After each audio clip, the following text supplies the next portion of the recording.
प्रिय छात्रों नमस्कार। एक नए वीडियो में आप सभी लोगों का फिर से स्वागत है। देखिए आज क्या पढ़ना है, क्या सीखना है। आज सीखना है कि गुरुत्वाकर्षण का सार्वत्रिक नियम क्या होता है। तो सबसे पहले मैं आपको बताऊंगा कि जो गुरुत्वाकर्षण बल होता है और जो गुरुत्वाकर्षण होता है ये चीजें होती क्या है। तो समझिए, जो आपका गुरुत्वाकर्षण बल होता है तो आप क्या कहोगे कि अपने द्रव्यमान के कारण। अब क्यों कहोगे?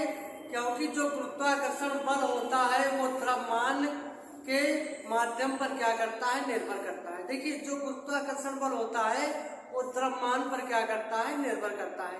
तो क्या कहोगे कि अपने द्रव्यमान के कारण दो वस्तुएं एक दूसरे को जिस बल से आकर्षित करती हैं उसी को हम क्या कहते हैं, गुरुत्वाकर्षण बल कहते हैं। तो मैंने क्या कहा कि अपने द्रव्यमान के कारण दो वस्तुएं जिस बल से एक दूसरे को अपनी ओर खींचती हैं, आकर्षित करती हैं, उसको हम क्या कहते हैं, उसी को हम गुरुत्वाकर्षण बल कहते हैं। अब बात आती है कि गुरुत्वाकर्षण सिर्फ क्या है। तो क्या कहोगे कि दो वस्तुओं के, क्या कहोगे कि जो दो वस्तुएं होती हैं, दो वस्तुओं के कारण जो गुरुत्वाकर्षण होता है, दो वस्तु, मान लीजिए कि आपके पास एक ये है और दूसरा क्या है, बी है। तो ये भी यहाँ पर क्या है, दो वस्तुएं हैं। जब दो वस्तुएं, तो यहाँ आपको दो वस्तुओं के बारे में ही कहना है। देखिए तो क्या कहोगे कि दो वस्तुएं एक दूसरे को जिस बल से मतलब खींचती हैं वो तो आपका गुरुत्वाकर्षण होता है। अगर गुरुत्वाकर्षण बल की बात करें तो क्या कहोगे कि अपने द्रव्यमान के कारण, क्या बोलोगे कि अपने द्रव्यमान के कारण एक दूसरे को जिस बल से वो आकर्षित करती हैं, खींचती हैं, उसको हम कहते हैं गुरुत्वाकर्षण बल कहते हैं। अब देखिए जो गुरुत्वाकर्षण का सार्वत्रिक नियम होता है ये चीज क्या होता है। तो सबसे पहले आप समझिए कि अगर हम कोई चीज ऊपर से नीचे की ओर छोड़े, मान लीजिए कि यहाँ से ये मान लीजिए आपका ऊर्ध्वाधर तल है। कैसा तल है? ऊर्ध्वाधर। तो ऊर्ध्वाधर तल से अगर आप क्षैतिज में नीचे की ओर, जो नीचे वाला तल होता है उसको हम क्या कहते हैं, क्षैतिज। देखिए जो ऊपर होता है उसको हम ऊर्ध्वाधर तल कहते हैं, यानी ऊपरी भाग, ऊपरी हिस्सा, और जो नीचे होता है उसको हम क्या कहते हैं, क्षैतिज तल कहते हैं। ठीक, इतना क्लियर हुआ। तो आपने देखा होगा कि जब हम ऊर्ध्वाधर तल से किसी भी वस्तु को छोड़ते हैं तो क्षैतिज तल पर आकर के रुक जाता है, यानी वो पृथ्वी पर क्या हो जाता है, आकर के रुकता है। अगर किसी वस्तु को हम धकेल दें या ऊपर से छोड़ दें तो पृथ्वी पर आकर के रुक जाता है। तो क्यों ऐसा होता है? ये क्या है? क्योंकि ये ऐसा होता है जो पृथ्वी होती है उस पर गुरुत्वाकर्षण बल पाया जाता है। तो जो पृथ्वी पर गुरुत्वाकर्षण बल पाया जाता है उसी के कारण ऐसा होता है। आपने देखा है कि जो पेड़ से फल टूटकर गिरते हैं, मान लीजिए आम का वृक्ष लगा हुआ है, उससे जो फल मतलब टूटते हैं तो वहां क्या होता है, अगर पृथ्वी पर वो रुक जाता है, गिर जाता है, तो किस बल के कारण? वो आपका गुरुत्वाकर्षण बल ही है। यानी गुरुत्वाकर्षण बल के कारण ही हम पृथ्वी पर सीधा खड़ा रहते हैं। देखिए अगर मैं पृथ्वी पर सीधा खड़ा हूं तो किस बल के कारण? गुरुत्वाकर्षण बल के कारण। क्या होता है? क्योंकि जो गुरुत्वाकर्षण बल होता है वो ये मतलब वस्तुओं को अपनी ओर क्या करता है, खींचता है। देखिए आपने देखा होगा कि अगर आप छत पे खड़े हो, छत के किनारे एकदम खड़े हो, ठीक है, तो आपको आभास होता है कि अभी हम गिर जाएंगे नीचे। क्यों होता है? क्योंकि जो गुरुत्वाकर्षण बल होता है, ग्रेविटेशनल फोर्स होता है, वह अपनी ओर क्या करता है, खींचने का प्रयास निरंतर करता है, इसीलिए तो हम नीचे गिर जाते हैं। ठीक है, तो क्या होता है कि जो फल टूटकर गिरता है पेड़ पौधों से, वो आकर के नीचे ही रुकता है। तो किस घटना के कारण है? आपके गुरुत्वाकर्षण बल के कारण होता है। अब अगर बात आती है कि गुरुत्वाकर्षण का सार्वत्रिक नियतांक क्या होता है, जो नियम होता है वो क्या होता है, तो आपको देखिए पहले इसमें समझना होगा कि जो लिखा हुआ है एक एक शब्द वो बहुत ही अच्छे समझिए। देखिए जो आपका यहाँ पर ये लिखा है और जो आपका वे लिखा है, ए भी मान लीजिए कि आपका कोई वस्तु है, कोई आपका पिंड है, और आप नहीं जानते हो तो जानिए कि जो आपका द्रव्यमान होता है उसको हम यम के द्वारा लिखते हैं, क्योंकि द्रव्यमान का जो अंग्रेजी शब्द है, वर्ड है, वो क्या होता है, मास होता है। और मास को हम किससे लिखते हैं, यम के द्वारा प्रदर्शित करते हैं। तो जो द्रव्यमान होगा आपका क्या होगा, यम होगा। बल क्या होता है, फोर्स होता है। फोर्स का मतलब बल होता है, यानी जो बल होता है उसको हम यफ के द्वारा रिप्रेजेंट करते हैं, व्यक्त करते हैं, या यफ अक्षर से क्या कह सकते हो कि लिखते हैं। तो द्रव्यमान को यम अक्षर से, बल को यफ अक्षर से, और जो दूरी होती है, रेडियाई होती है, त्रिज्या होती है, वो आपका क्या होता है, आर होता है। तो देखिए आपको क्या कहना है, अब यहाँ पर ए एक वस्तु है और बी आपका भी वस्तु है। तो ये भी जब दोनों मिलाएंगे ए और बी को जब हम जोड़ेंगे तो कितनी वस्तुएं बनेंगी, दो वस्तु बनेगा। क्योंकि एक वस्तु आपका ये है, दूसरी वस्तु आपका क्या है, बी है। तो एक वस्तु ये है, दूसरी वस्तु आपका बी है। तो टोटल वस्तु, पूरा वस्तु कितना हुआ, दो वस्तु हुआ। ठीक उसी प्रकार से एक द्रव्यमान आपका m1 है, तो दूसरा द्रव्यमान आपका कितना है, m2 है। तो टोटल द्रव्यमान कितना हुआ आपका, दो हुआ। यहाँ बल भी एक m1 पर बल आरोपित हो रहा है, एक m2 पर बल आरोपित हो रहा है। देखिए F का ये जो तीर का निशान है इधर की ओर लगा है, और इस F का तीर का निशान उधर की ओर लगा है। यानी इसका मतलब क्या है कि जो m1 द्रव्यमान की वस्तु है वो m2 को क्या कर रहा है, अपनी ओर खींच रहा है। देखिए ये तीर होने का मतलब क्या है कि अपनी ओर इस वस्तु को खींच रहा है, और इधर से तीर होने का मतलब है कि इस वस्तु को वो अपनी ओर खींच रहा है। तो क्या कहना है, कैसे एग्जाम में लिखना है, ये चीज आप मुझसे जानिए। तो क्या कहोगे कि किन्हीं दो पिंड द्रव्यमानों के बीच, या किन्हीं दो वस्तु द्रव्यमानों के बीच, क्या कहोगे कि किन्हीं दो पिंड द्रव्यमानों के बीच। तो दो पिंड आपका ए और बी हो गया, दो द्रव्यमान आपका m1 और m2 हो गया। तो क्या कहोगे कि किन्हीं दो पिंड द्रव्यमानों के बीच में लगने वाला आकर्षण बल। देखिए अब आकर्षण बल मैंने क्यों कहा, क्योंकि गुरुत्वाकर्षण का क्या काम है, वस्तुओं को अपनी ओर खींचना, वस्तुओं को अपनी ओर आकर्षित करना। तो जो वस्तुओं को खींचता है, अपनी ओर आकर्षित करता है, वही तो होता है आकर्षण, वही तो होता है आकर्षण। तो क्या कहोगे कि किन्हीं दो पिंड द्रव्यमानों के बीच में लगने वाला आकर्षण बल उन पिंड द्रव्यमानों के गुणनफल के अनुक्रमानुपाती होता है। तो समझिए इसका मतलब क्या है कि जो आपका बल होगा, ठीक है, वो अनुक्रमानुपाती होगा किसके, द्रव्यमानों के गुणनफल, किसके, द्रव्यमानों के गुणनफल के। देखिए यहाँ m1 m2 लिखा है, तो दो द्रव्यमान है तो द्रव्यमानों में कह सकते हैं। अगर एक द्रव्यमान होता तो सिर्फ द्रव्यमान कहते हैं, दो या दो से अधिक कोई चीज होती है तो उसको हम क्या कहते हैं, द्रव्यमानों कहते हैं। तो यहाँ पर एक m1 है, दूसरा आपका क्या है, m2 है। एक क्या है, m1 है, दूसरा आपका क्या है, m2 है।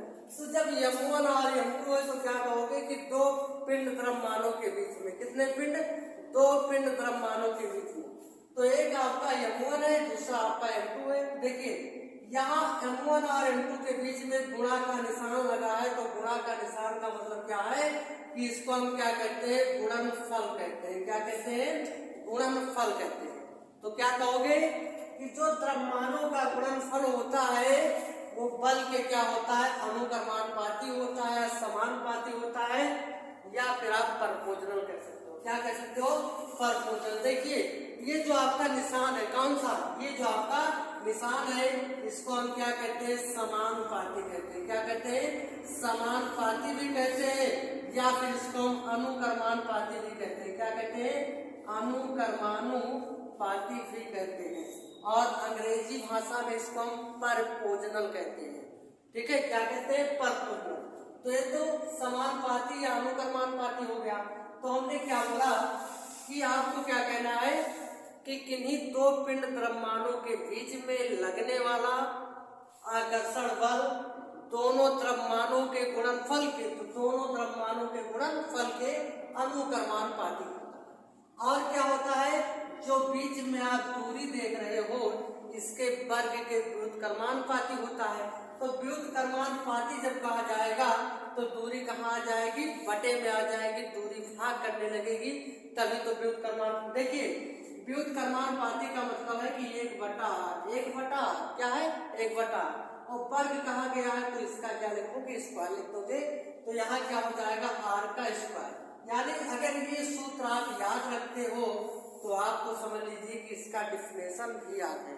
आप सिर्फ सूत्र याद कीजिए, डिफिनेशन ऑटोमेटिक बनेगा। मैं बताता हूँ किस तरीके से आप बनाओगे। देखिए, आप अगर इस तरीके से लिखा है तो क्या कहोगे कि किन्हीं दो पिंड द्रव्यमानों के बीच, क्या कहोगे, किन्हीं दो पिंड द्रव्यमानों के बीच लगने वाला आकर्षण बल, क्या कहोगे, लगने वाला आकर्षण बल पिंड द्रव्यमानों के गुणनफल के अनुक्रमानुपाती होता है तथा बीच की दूरी के वर्ग के क्या होता है, व्युत्क्रमानुपाती होता है। तो जब भी आपकी परीक्षा में आएगा तो आपको ऐसे ही लिखना है, क्योंकि गुरुत्वाकर्षण का प्रकृति में हमारे जीवन में बहुत ही अमूल्य देन है। ठीक है, अगर गुरुत्वाकर्षण ना हो तो हम पृथ्वी पर आसानी से चल नहीं सकते, सीधे खड़े नहीं हो सकते। ठीक है, तो देखिए इसको थोड़ा सा हटाते रहे हैं तो क्या बना हमारा F प्रोपोर्शनल, क्या बना F प्रोपोर्शनल m1 m2 अपान r स्क्वायर बना है। ठीक है, तो देखिए ये F बराबर, देखिए जब इस निशान को हटाओगे आप बराबर लगाओगे सभी जगह। ठीक है, जहां जहां ये समानुपाती अनुक्रमानुपाती का निशान मिलेगा वहां इसको हटाओगे तो सबसे पहले आपका काम क्या है, बराबर लगाना। तो मैंने क्या किया, यहाँ पर सबसे पहले बराबर लगा दिया और इसके स्थान पर कोई एक नियतांक लेते हैं। तो चलिए यहाँ पर क्या लिखते हैं, हम जी लिखते हैं, क्योंकि गुरुत्वाकर्षण पढ़ रहे हैं ना। तो जी का मतलब होता है ग्रेविटी, और ग्रेविटी या ग्रेविटेशन कहो, क्या कहो, ग्रेविटेशन होता है। ग्रेविटेशन मतलब गुरुत्वाकर्षण। तो जी हो जाएगा, क्या बनेगा, m1 गुणे m2 अपान क्या बनेगा, r स्क्वायर बनेगा। तो ये तो आपका हो गया सूत्र, क्या हुआ है आपका सूत्र हुआ। और ये बल है ना, यह का मतलब फोर्स और फोर्स का मतलब होता है बल, और बल का मात्रक क्या होता है, न्यूटन होता है। बल का मात्रक क्या होता है, न्यूटन। तो यहाँ पर आप न्यूटन भी लिख दीजिएगा। ठीक, इतनी चीजें क्लियर हुई। अगर क्लियर हुई हो तो इसका पहले आप स्क्रीन शॉट लीजिए। चलिए देखिए, ऊपर से हटा दे रहे हैं इसको। आप देखिए यहाँ पर नीचे आप देख सकते हो कि जो जी है तो क्या लिखोगे कि जहां जी क्या है, समानुपाती नियतांक, क्योंकि उस निशान को हटाए हैं तभी तो जी लगाए हैं। तो उसी निशान के स्थान पर जब जी आया है तो हम कहेंगे कि जहां जी समानुपाती क्या होता है, नियतांक होता है। जहां जी समानुपाती या अनुक्रमानुपाती क्या होता है, समानुपाती नियतांक। समानुपाती क्या होता है, नियतांक होता है। क्या लिखोगे, नियतांक होता है। अब जी को हम क्या कहते हैं, गुरुत्वाकर्षण का सार्वत्रिक नियतांक भी कहते हैं। यानी जो नियतांक ये आया है, क्या लिखा है कि जहां जी समानुपाती नियतांक होता है तो आप नीचे से लिख सकते हो कि इसे गुरुत्वाकर्षण का सार्वत्रिक नियतांक भी कहते हैं। तो क्या लिख सकते हो कि इसे मतलब किसे, जी को, किसे, जी को, यानी इसे गुरुत्वाकर्षण का सार्वत्रिक नियतांक भी कहते हैं। यानी गुरुत्वाकर्षण का क्या कहोगे कि सार्वत्रिक नियतांक कहते हैं। गुरुत्वाकर्षण का सार्वत्रिक नियतांक भी कहते हैं, सार्वत्रिक नियतांक कहते हैं। ये आप लिख लीजिएगा। ठीक है, नियतांक कहते हैं। इतना चीज हुआ। अब देखिए अगर जी जो है होता है आपका जी, अगर उसका हम व्यंजक निकालें या जी का मात्रक निकालना हो तब आपको क्या करना है। देखिए अगर आपको जी का मात्रक निकालना है तो क्या बना है आपका फार्मूला, आपका सूत्र बना F बराबर जी m1 गुणे m2 अपान क्या बना है, r स्क्वायर बना है। तो देखिए बटा एक मान लीजिए F स्क्वायर r कैसे कैसे गुणा कराते हैं, कैसे गुणा ऐसे ऐसे होता है, कैसे होता है, ऐसे ऐसे होता है। तो एफ आर स्क्वायर का गुणा कराएंगे तो क्या बनेगा, एफ आर स्क्वायर बन जाएगा। एक से इसको गुणा कराओगे तो क्या बनेगा, जी m1 गुणे m2 बनेगा। या जी बराबर देखिए एफ आर स्क्वायर, यहाँ देखिए m1 m2 इधर गुणा कर रहा है, बराबर के इस पार लाओगे तो क्या करेगा, जब बराबर के इस पार आप लाओगे तो क्या करेगा, भाग करेगा। तो क्या हो जाएगा m1 गुणे आपका m2। तो ये आपका बन गया जी का मान, यानी जी का सूत्र निकल गया। अब देखिए इसका मात्रक अगर आपको लिखना है तो ये F का मतलब बल होता है, तो बल का मात्रक होता है न्यूटन, और न्यूटन को हम क्या लिखते हैं, एन से लिखते हैं। आर है दूरी, दूरी का मात्रक मीटर होता है, तो मीटर को एम से लिखते हैं। स्क्वायर लगा है तो स्क्वायर लगा दीजिए। m1 m2 आपका द्रव्यमान यानी द्रव्यमान गुणे द्रव्यमान, तो द्रव्यमान स्क्वायर बनेगा, बटा में है तो प्रति क्या हो जाएगा, किलोग्राम स्क्वायर। क्या हो जाएगा, किलोग्राम स्क्वायर, क्योंकि द्रव्यमान का जो मात्रक होता है क्या होता है, किलोग्राम होता है। तो इसका किलोग्राम, इसका किलोग्राम, तो क्या हो जाएगा, किलोग्राम स्क्वायर, और यहाँ पर क्या लग जाएगा, बटा है तो प्रति, यानी जी का मात्रक अगर आपसे पूछा जाए तो न्यूटन मीटर स्क्वायर प्रति किलोग्राम स्क्वायर।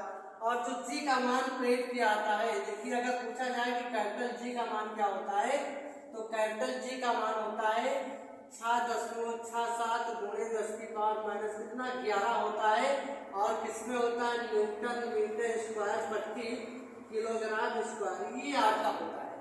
तो आज यहीं तक। अगर आपको वीडियो अच्छा लगा है तो लाइक से जरूर कीजिए, और आपसे विनती है कि जितना हो सके उतना अपने दोस्तों में इसको शेयर कीजिए, ताकि आप भी सीखो और आपके साथ में कोई दूसरा भी सीखे। तो मिलते हैं अगले वीडियो में। Okay, bye bye.